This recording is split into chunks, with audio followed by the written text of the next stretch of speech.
ನುಗ್ಗೆಕಾಯಿ ಆರೋಗ್ಯಕ್ಕೆ ತುಂಬಾ ಒಳ್ಳೆಯದು. ಆದರೆ ಅದರಲ್ಲೂ ಸೈಡ್ ಎಫೆಕ್ಟ್ ಇದೆ. ಯಾರೆಲ್ಲ ಇದನ್ನ ತಿನ್ನಬಾರದು ಗೊತ್ತಾ?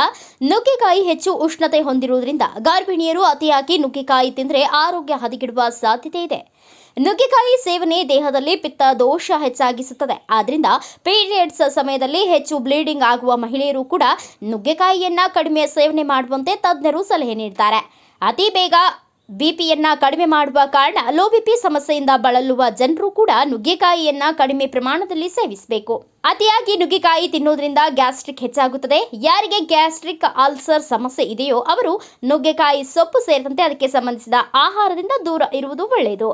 ನುಗ್ಗೆಕಾಯಿಯಲ್ಲಿ ಐಸೋಥಿಯೋಸೈನೈಟ್ ಮತ್ತು ಗ್ಲೈಕೋಸೈಡ್ ಸೈನೈಡ್ ನಂತಹ ಅಂಶಗಳು ಇರುವುದರಿಂದ ಮಾನಸಿಕ ಆರೋಗ್ಯದ ಮೇಲೆ ಪರಿಣಾಮ ಬೀರುವ ಸಾಧ್ಯತೆ ಇದೆ. ಒತ್ತಡ ಮತ್ತು ಖಿನ್ನತೆಯಂತಹ ಸಮಸ್ಯೆಗಳು ಉಂಟಾಗುತ್ತೆ. ಹೆರಿಗೆಯಾದ ತಕ್ಷಣ ನುಗ್ಗೆಕಾಯಿ ತೊಗಟೆ ಇತ್ಯಾದಿಗಳನ್ನು ಬಳಸುವುದು ಹಾನಿಕಾರಕ. ಸ್ತನಪಾನ ಮಾಡುವವರು ನುಗ್ಗೆಕಾಯಿ ತಿಂದರೆ ತೊಂದರೆಯಾಗುವ ಸಾಧ್ಯತೆ ಹೆಚ್ಚಿರುತ್ತದೆ ಎಂದು ತಜ್ಞರ ಅಭಿಪ್ರಾಯವಾಗಿದೆ.